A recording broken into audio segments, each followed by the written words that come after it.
The invention of the wheel, if I may put it this way, invented a mind. And in becoming inventors, we begin to think of ourselves differently. Not simply imperiled by the facts of the world, but perhaps competing with the facts of the world, as in a contest, and a contest that we plausibly now might regard ourselves as winning. The simple, elegant, yet revolutionary machine called the wheel has literally transformed mankind. Not just in the way we navigate the challenges of our lives, but in the very way we perceive ourselves. Quite a responsibility for a tool so ubiquitous that we encounter hundreds in a day without even realizing it. So simple that we struggle to adequately define it. I think a wheel is any circular object, regardless of its width, that rolls, and that means it might have an axle to transmit its power to someplace else or to direct its power at a certain point. Some say an axle is not a necessary component of a wheel. You can imagine wheels in which the mechanical wheel is not linked to that central axis. For example, in a ball bearing goes around, it makes a circular motion. It fulfills our definition of a wheel, but it doesn't have an axle. The wheel and axle is one of 6 basic machines, human-made objects that are the basis of all devices that provide us with mechanical advantage over our environment. The other 5 include the lever, the inclined plane, the pulley, the wedge, and the screw. You know, it's interesting how some of these machines, it becomes a vague distinction between them.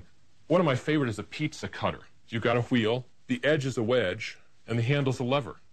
So you're using a lever, a wedge, and a wheel to cut your pizza. Mechanical advantage is important because it allows a single person with limited force to accomplish an otherwise impossible task.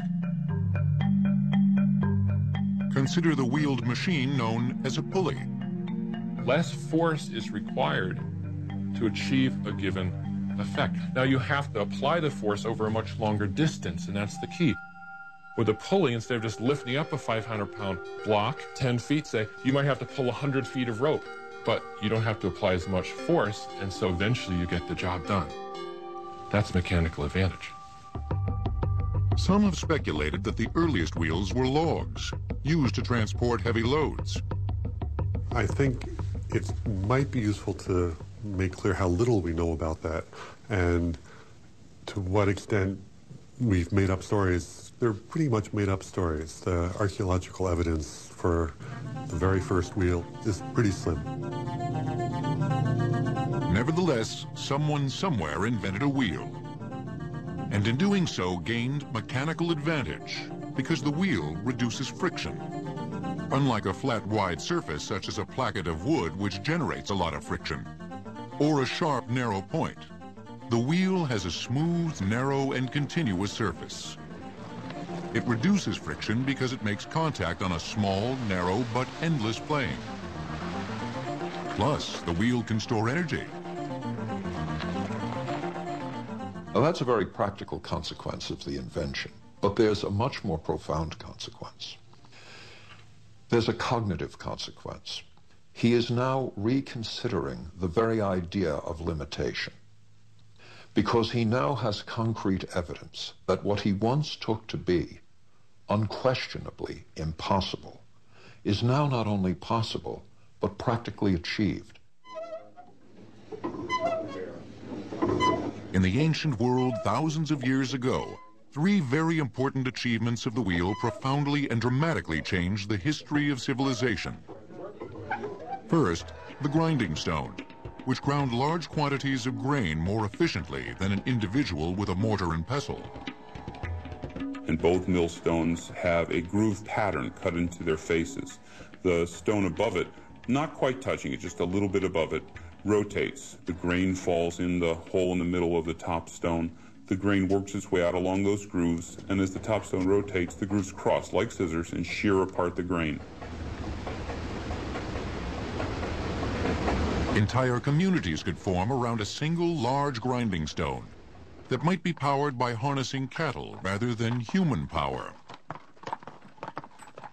Grinding stones were carved out of large rocks, then chiseled into round, flat, grooved discs. Now that grain could be processed in such large quantities, storage became a concern. But the wheel solved this problem too. Potter's wheels used for making clay pots were initially created during the Bronze Age, then later refined by the Egyptians roughly 5,000 years ago.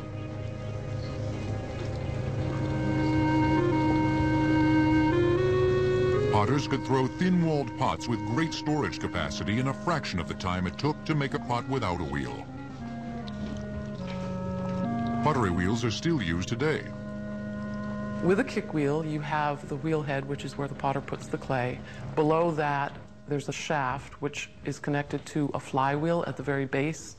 And the flywheel has quite a bit of weight to it, so that the momentum will keep the wheel turning as the potter's kicking and working and alternating. A flywheel is a wheel with added weight, usually placed at its circumference to store kinetic energy, or the energy of motion. Basically what it means is the faster a mass is moving, the more energy it has. And you know, if you got a wheel that's spinning right towards the center, things aren't moving very fast. But towards the outside, for the same amount of rotation, you're moving really fast. So if you put your mass on the outside of the flywheel, it's moving faster, it carries more kinetic energy, therefore it's storing more energy for future use. The invention of the flywheel would have a wide-ranging impact far beyond the humble potter's wheel, which would benefit from improvements that included the treadle. In addition to the potter's wheel and the grinding stone, the third application of the wheel, and possibly most significant, was for transportation. Early log wheels evolved into narrow carved wheels that could be connected by an axle. An axle is a structure that is connected to, yet independent from, a wheel. It is often found at the center of a wheel's rotation, or axis. Wheeled carts helped transport goods, for instance, excess grain stored in clay pots. The Sumerians provide the first archaeological evidence of wheeled vehicles. Their chariots, pulled by oxen, date from as early as 3000 BC. Well, the craft of building wheels, especially in wagons and carriages, to me is very fascinating, because the art of making the wheel, of course, ultimately creates a specialty called the wheelwright. Early wheelwrights made wheels by carving rims that would be clamped together with cross pieces, with an axle fitted into the hub or center. A leather bearing might be inserted into the hub to protect the axle. The thing that's most useful to me, I think, in considering the history of the wheel, is that the wheel is only a part of a system. A wheel's no good unless you have a good road for it to go on. With the onset of carts, chariots, and wagons, roads took on greater importance. Trade routes were established and civilizations could more readily expand. But the wheel did much more than encourage the creation of carts and roads. It made migration easier and at relatively slight cost. It meant that you could move without being nomadic. You could bring along with you what in Roman times was called the impedimenta. This was the spouse, the children, the relevant family possessions, etc. It meant, therefore, that you could move your culture to another place. Before long, wheeled devices for transportation were available to farmers tilling the soil, traders transporting goods, and armies transporting soldiers. The Roman road would ultimately be based upon the 15-foot width of two heavy carts, or two columns of troops side by side. Once you've got that basic idea of a wheel, then people are very quickly going to figure out all fascinating applications, whether two-wheeled carts pulled by other human beings or animals or wheelbarrows or chariots or whatever. The wheel changed our sense of location, our sense of rootedness. It must have had a chilling effect once these implications dawned on us. To some extent, it still has a chilling effect. It does give rise to the question, well, if I am not meant to be here, now, and abidingly, is there any sense associated with my being meant to be? Or is everything in flux? The wheel really is the device that says no one is ever occupying precisely the same position twice once this thing starts rolling. Next, wheels rolled across the oceans as vital components of ships. And long-distance trade made the importance of accurate timetables a new challenge that the promise of wheels would solve. During the late Middle Ages, as trade increased partly due to the application of wheels, merchants looked across the seas to new markets for buying and selling goods. Large ships were built, using steering wheels to maneuver the rudder and direct the ship. As the boat gets bigger, tiller doesn't give you enough advantage, mechanical advantage on the rudder, so you may hook up some gears and shafts or belts and pulleys and ropes, but anyway, you'll have a wheel because it's just so convenient to be able to stand in one spot and control the boat. Cylindrical wheels called windlasses hook up or let out rope to control the sails and anchor.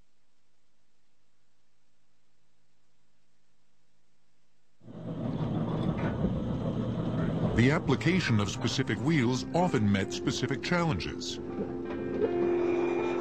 But the concept of wheels, wheel hood, so to speak, seemed endlessly recyclable.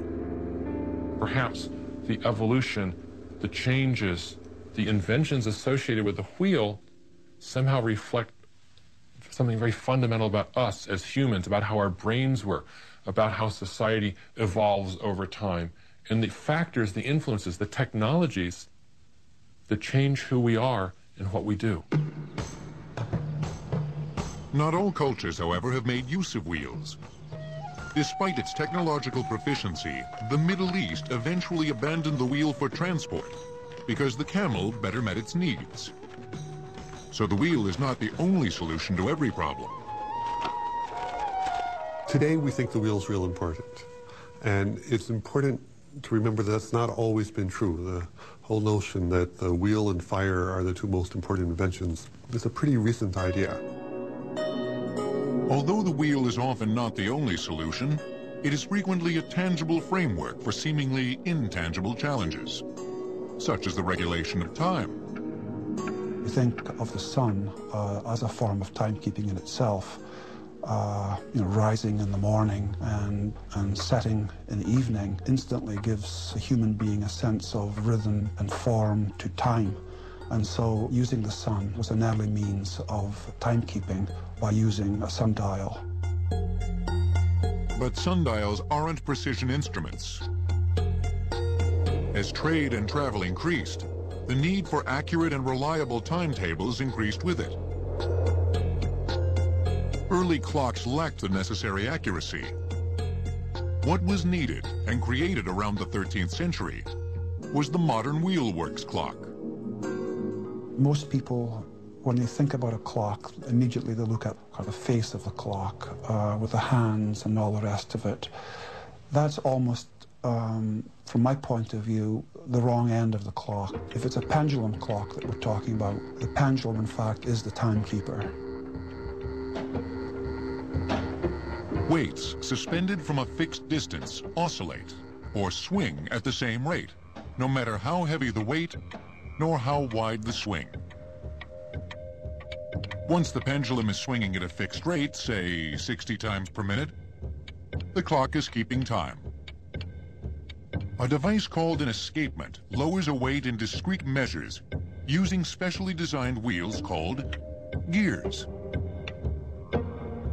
The gears help swing the pendulum and count each swing through the application of teeth carved into the gear to correspond with the teeth of another gear.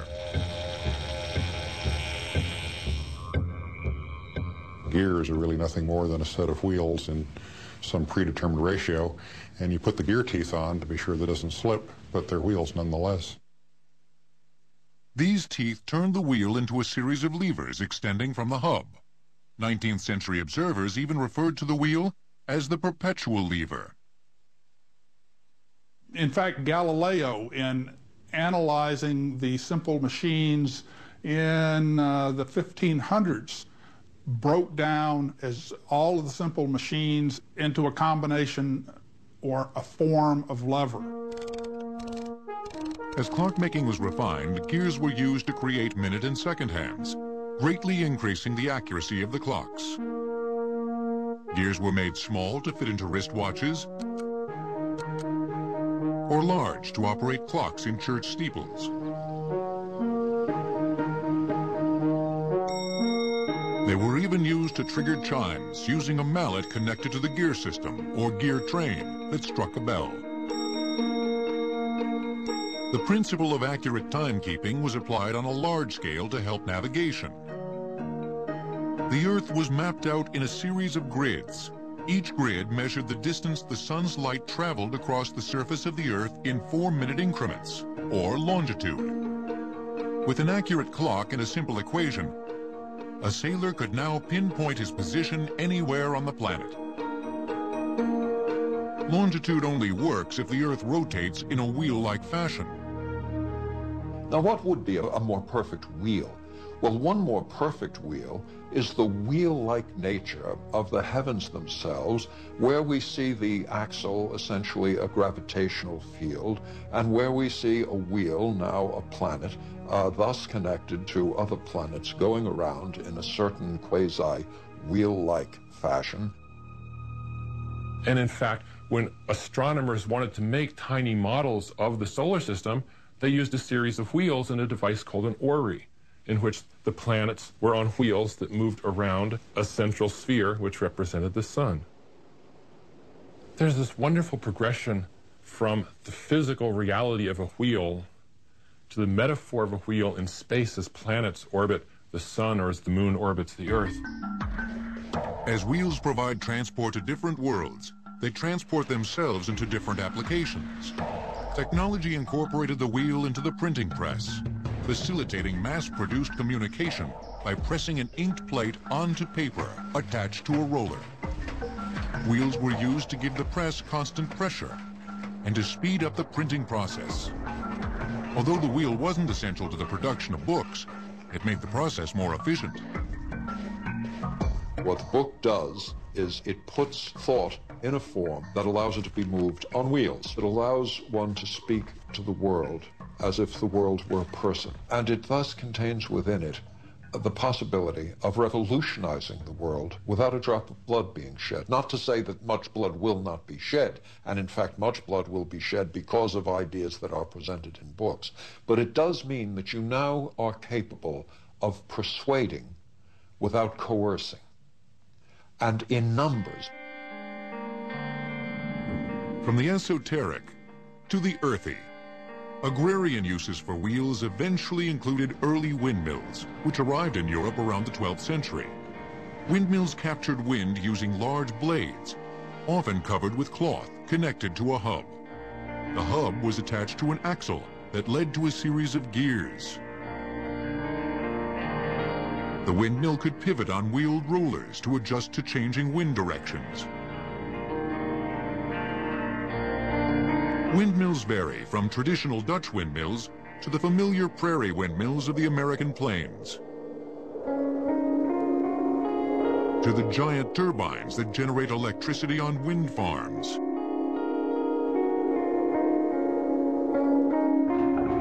Using gear trains, windmills pumped water out of wells, drained swamplands, and even ground wheat.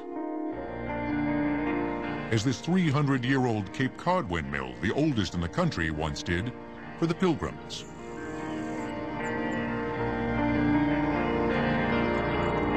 What's interesting about the windmill, however, is that it harnesses naturally occurring energy rather than human or animal power. One of the amazing things about wheels is the ability to take energy sources from around us, just the environment, and convert them to useful mechanical energy using a wheel. Next, the concept of harnessing natural power would spark the Industrial Revolution and create even more ways to utilize wheels.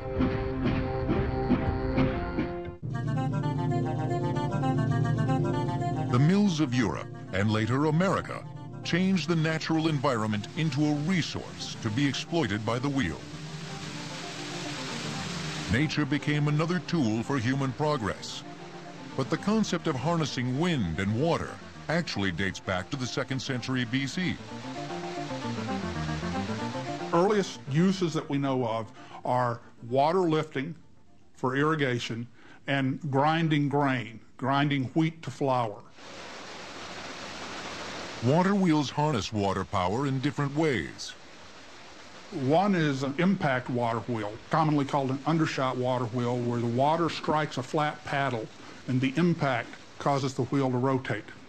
A second type of water wheel is called an overshot or a weight-driven water wheel, where the water comes over the top of the wheel, descends into a bucket, and the weight of the water in the buckets on one side of the wheel causes it to turn. At the beginning of the 12th century, England had more than 5,000 mills, each one a community power plant for a host of otherwise burdensome tasks far beyond just lifting water and grinding grain.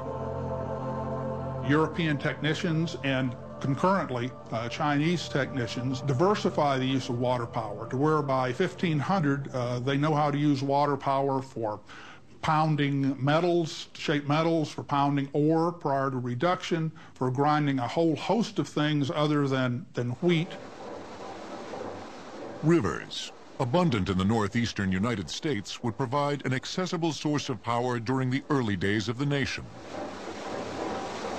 There are a whole lot of rivers and streams that drop a fairly great distance, and the Industrial Revolution in America really takes off based on water power, particularly in the countryside. Villages and towns dug canals and built mills to saw wood, spin wool, and grind grain. On top of the millstones, you have a hopper, big wooden funnel that holds whole dried grain, be it wheat, rye, corn, barley. And below that, there's a shoe, a little wooden trough that directs the grain from the hopper into a pair of millstones.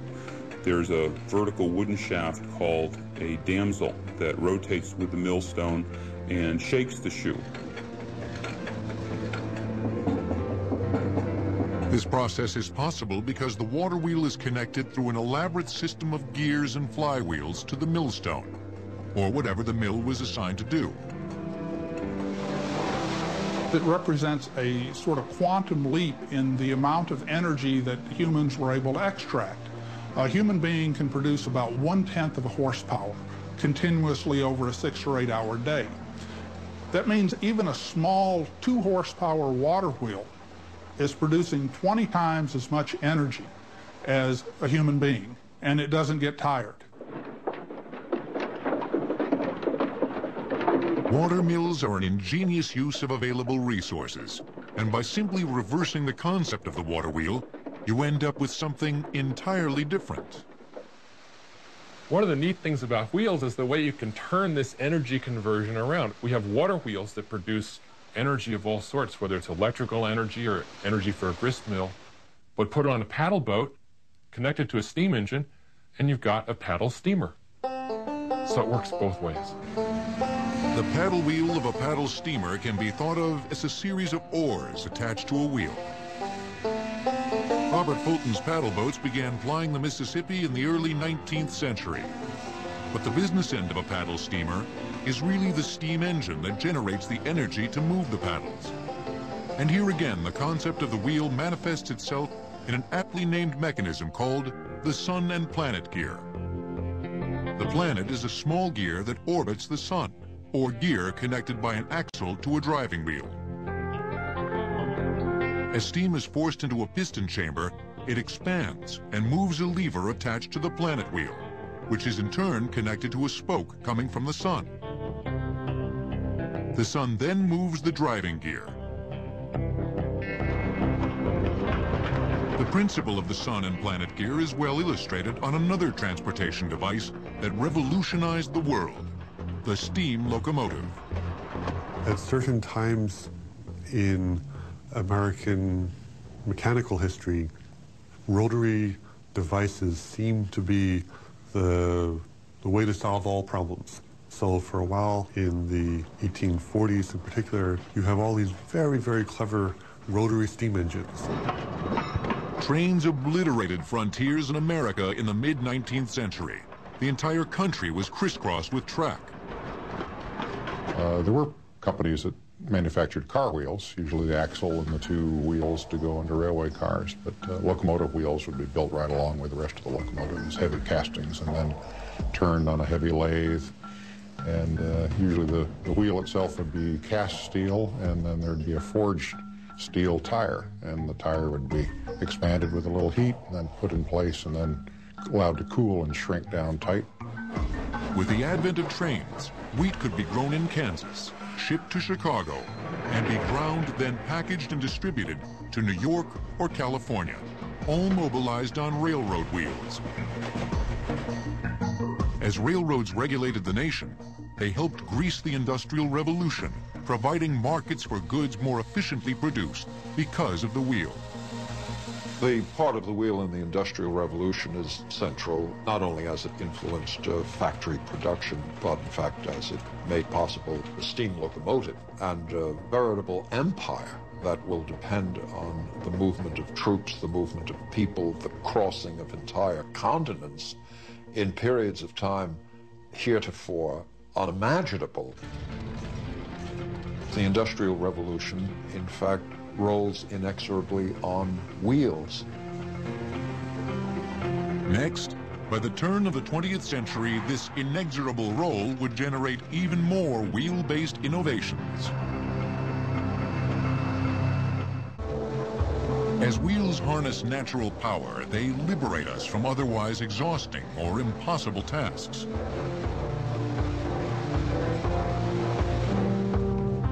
But the idea of the wheel as liberator took an ironic turn in places like Lowell, Massachusetts during the mid-19th century.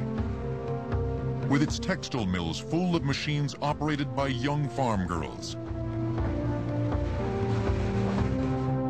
Textiles had for centuries used simple hand-operated spinning wheels to twist cotton, wool, and flax into thread. But wheel-based innovations at the turn of the 19th century increased production. The vertical spinners or jennies came in. Again, it was an effort to get more production with one worker. And so there are 10 spindles, all run by one wheel. Eventually, single machines spun 200 spindles of wool at the same time. Planned communities like Lowell formed to produce textiles along rivers like the Concord and the Merrimack, which generated roughly 10,000 horsepower to Lowell's water wheels.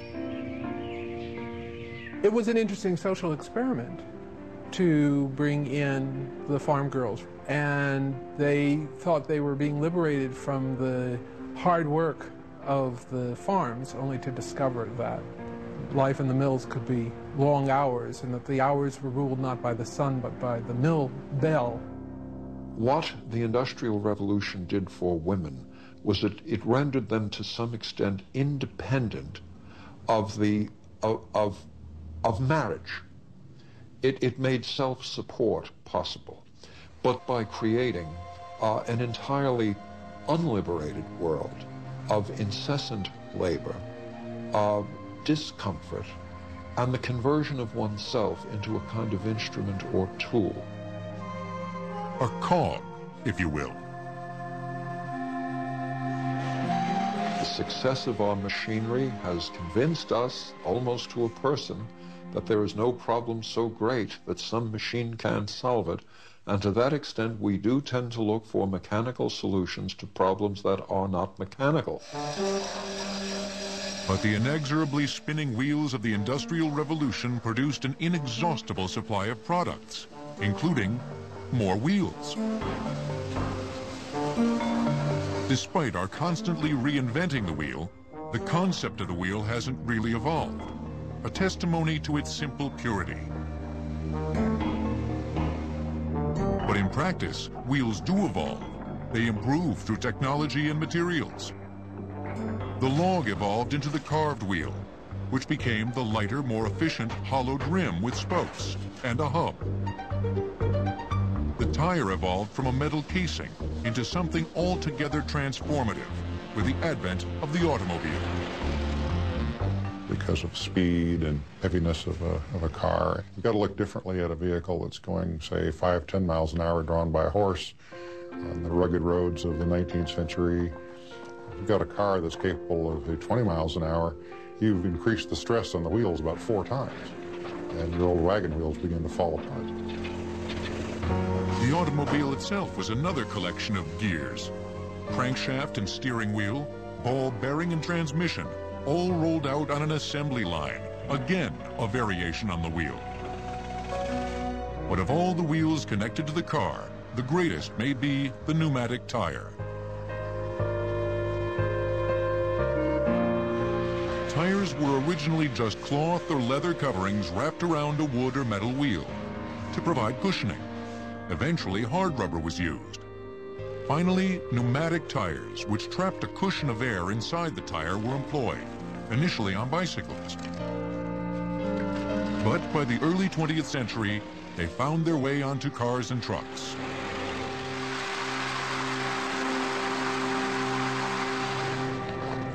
Air is the most efficient thing that'll carry the load and give you cushioning, and you need certain footprint characteristics, force and moment characteristics for the tire, and the deflection of the tire will provide that and gives you very even distribution of load across the footprint with just air in the cavity. Before air could be pumped into a rubber tire, the rubber had to be hardened, made impervious to changes in the weather. In 1839, Charles Goodyear, an inventor, searched for an additive that would keep rubber from turning brittle in the cold and sticky in the heat.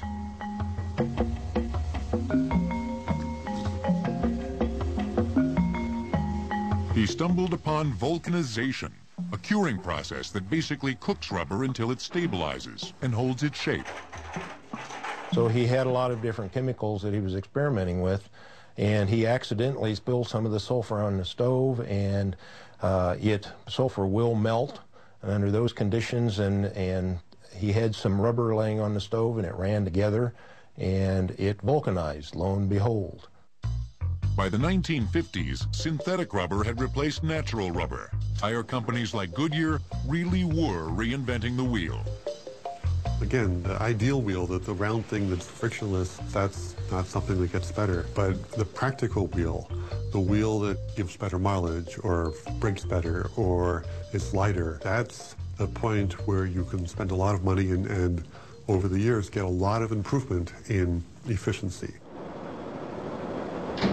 Today, making tires is a complex and highly specialized endeavor.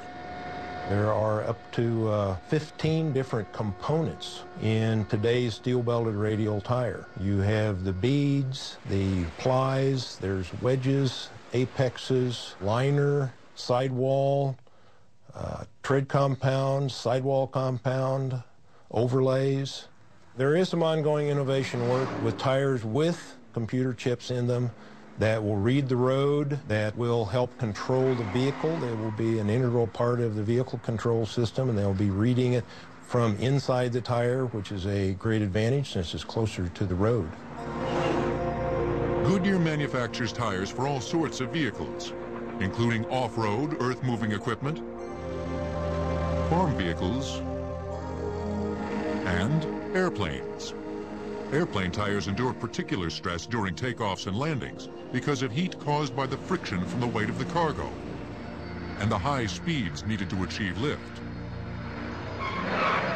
Wheels play an indispensable role in the aeronautics industry beyond tires. The propellers that first lifted the Wright brothers off the ground used the principle of the windmill, only in reverse. An axle from the center of the propeller connects through a complex gear system to an engine that supplies the spin.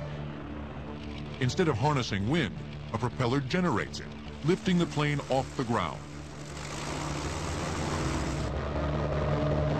Switch the propeller from vertical to horizontal, and the wheel elevates the helicopter's rotary blades and elevates us from our earthbound existence, free and unfettered, thanks to wheels. I think there's a continuum here of mobility, if you will. And along with that mobility, I think, comes a lot of the basic freedoms that we, again, sometimes take for granted. The right of free assembly depends on free transportation, free mobility, at least certainly transportation free of any political hindrance. Next, the impact of wheels extends far beyond the immediate benefits we reap. But are there other applications for wheels that we haven't even conceived of yet? Other materials in which to forge them? Other ways to experience them?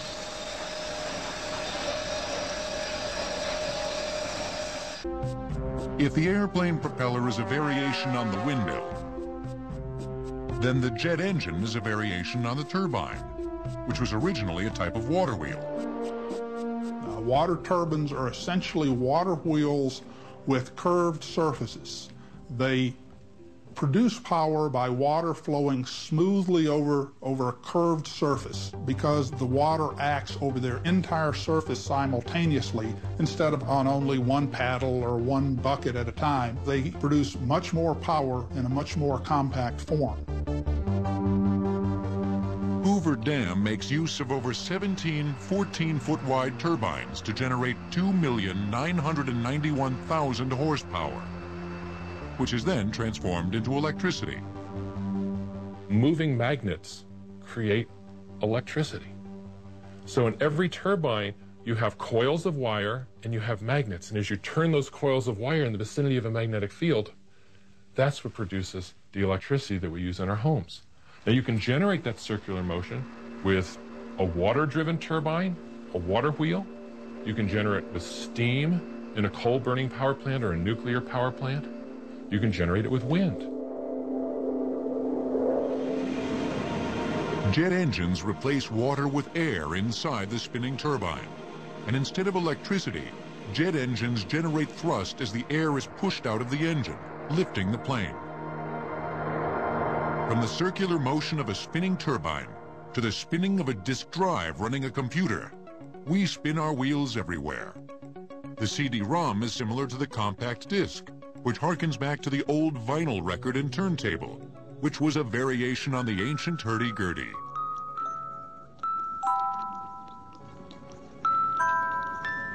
In the future, we may need a microscope to see our wheels. One of the great frontiers of the wheels has to do with making them small, making them microscopically small. This is nanotechnology. Right now, we can use lasers, we can use various other techniques to fabricate tiny pieces, including wheels and gears, that are 1/100th the diameter of a human hair.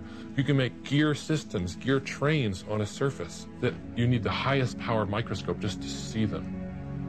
Now, these aren't machines yet. These are just demonstrating the feasibility of doing it.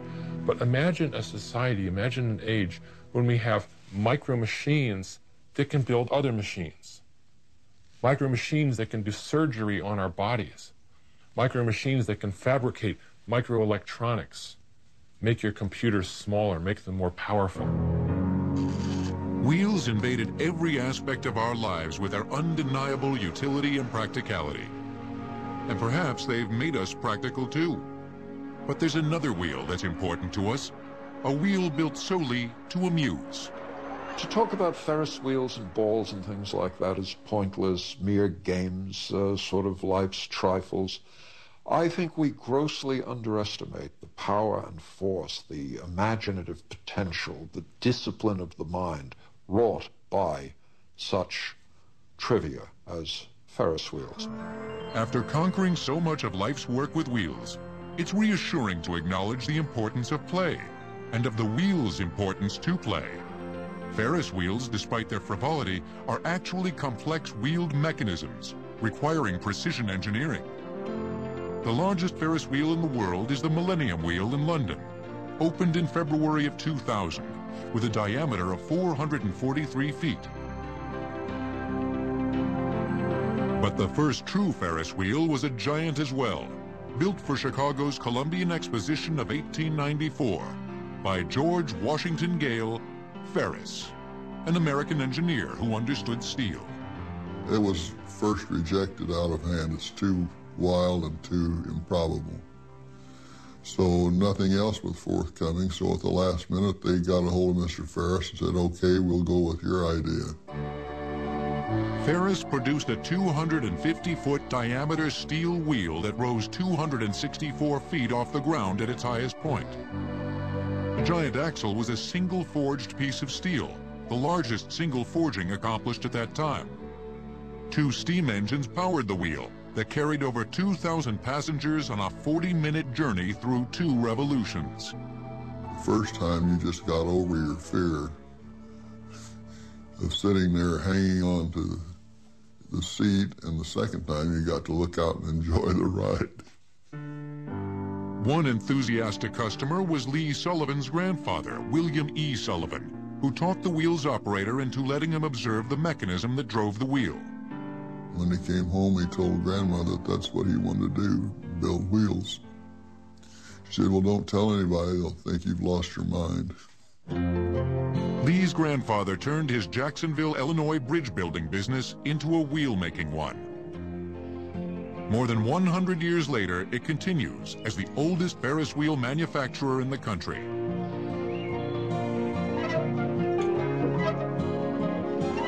It's a long journey from the grinding stone to the Ferris wheel.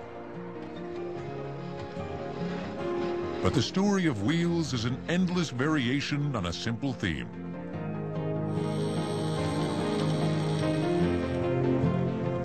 And so our inventions change us. They don't just make us more powerful. They make us think differently about the same sorts of things. They make us think differently about the role of thought itself.